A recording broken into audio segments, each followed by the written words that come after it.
A graça e a paz do nosso Senhor e Salvador Jesus Cristo. Aqui quem vos fala é Bruninha. E na primeira devocional da semana, relacionada à lição 4, o drama de Jó, nós temos o seguinte tema: a tragédia se abateu sobre Jó. Primeiro anúncio, cujo texto base encontra-se em Jó, capítulo 1, versículos 13 ao 15, que dizem assim: E sucedeu um dia em que seus filhos e suas filhas comiam e bebiam vinho na casa do seu irmão primogênito. 14. Que veio um mensageiro a Jó e lhe disse: Os bois lavraram e as jumentas pasciam junto a eles. 15. E eis que deram sobre ele os sabeus, e os tomaram, e aos moços feriram ao fio da espada, e eu somente escapei para te trazer a nova. Continuando ainda, estando este, agora o 16, eu vou dar uma lida mais profunda. Estando este ainda falando, veio outro e disse: Fogo de Deus caiu do céu e queimou as ovelhas e os moços e os consumiu. Só eu escapei para te trazer a nova. Agora o 17. Estando ainda te falando, veio outro e disse: Ordenando os caldeus, 3 bandos deram sobre os camelos e os tomaram, e aos moços feriram ao fio da espada, e só eu escapei para te trazer a nova. Em seguida tem os versículos 17, 18 até o 22, que é falando sobre outra tragédia que aconteceu na vida de Jó, foi perder seus filhos. Mas no final disso tudo, tem aqui, eu vou ler o 20. Então Jó se levantou e rasgou o seu manto e raspou sua cabeça, e se lançou em terra e adorou. 21. E disse: Nu saí do ventre da minha mãe, nu tornarei para lá. O Senhor o deu e o Senhor o tomou. Bendito seja o nome do Senhor. E o versículo 22 para encerrar. Em tudo isto Jó não pecou, nem atribuiu a Deus falta alguma. Neste momento, nós conseguimos perceber que, independente de perder tantas coisas valiosas na vida dele, a sua confiança não estava depositada nisso.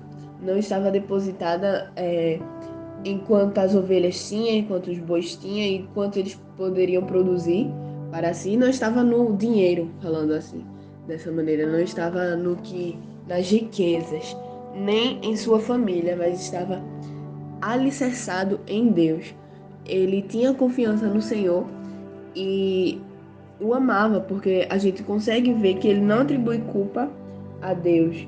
Ele tem em mente que tudo que ele recebeu foi do Senhor, então ele tem um espírito grato a Deus e, acima de tudo, ele entende que o Senhor é soberano e tem autoridade para fazer o que bem entender.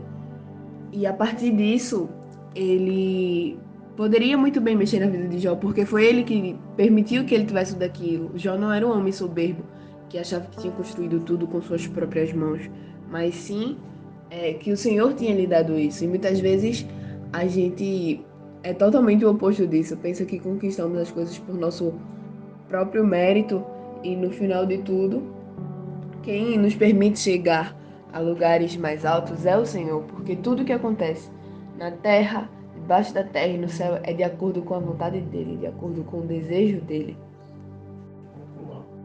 É um ditado, como diz, um ditado muito popular entre os cristãos, que nenhuma folha da árvore cai sem a permissão de Deus. Não existe de fato esse versículo na Bíblia, mas às vezes nós temos essa impressão de tanto que é falado em pregações, mas não existe.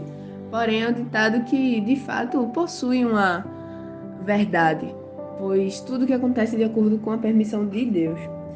Prosseguindo aqui, é citado no texto 2 povos que atingiram Jó, que é os sabeus e os caldeus. Os sabeus, eles são descritos na Bíblia várias vezes como um povo de alta estatura, em Isaías 45:14, como um povo distante, em Joel 3:8, como mercadores afamados, Ezequiel 27, do 22 ao 23, Ezequiel também 38, capítulo 38, versículo 13, e Jó 6:19, que exportavam ouro, pedras preciosas e perfumes. Também é encontrado isso várias vezes na Bíblia. Ou seja, era um povo que era parcialmente pacífico e que focava no comércio, mas neste momento eles foram de encontro a Jó por influência maligna.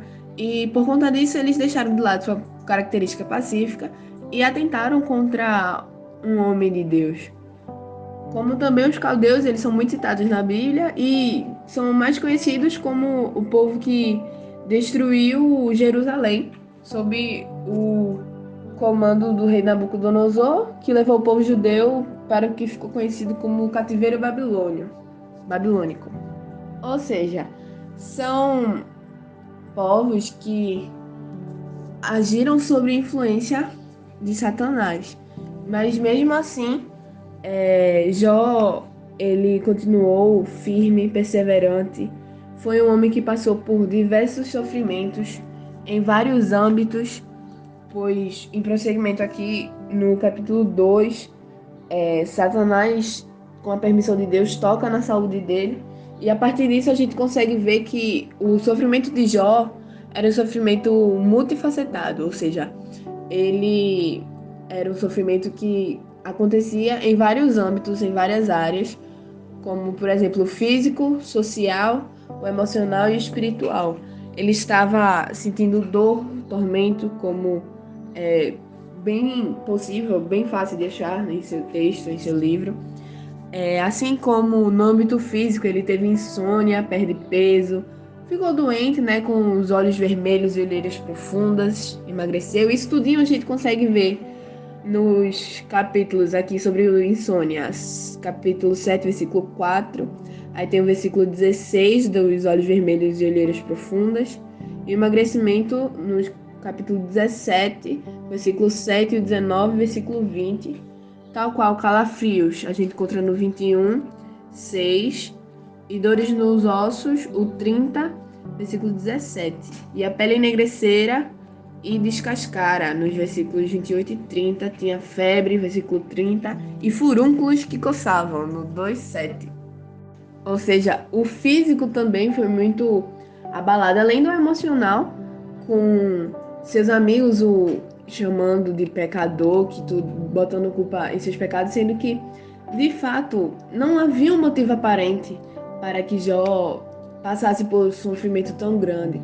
Ele era um homem que seguia os mandamentos de Deus, seguia o que ele requer, o que ele cobra de nós, e ainda assim ele foi afligido por essa grande tragédia.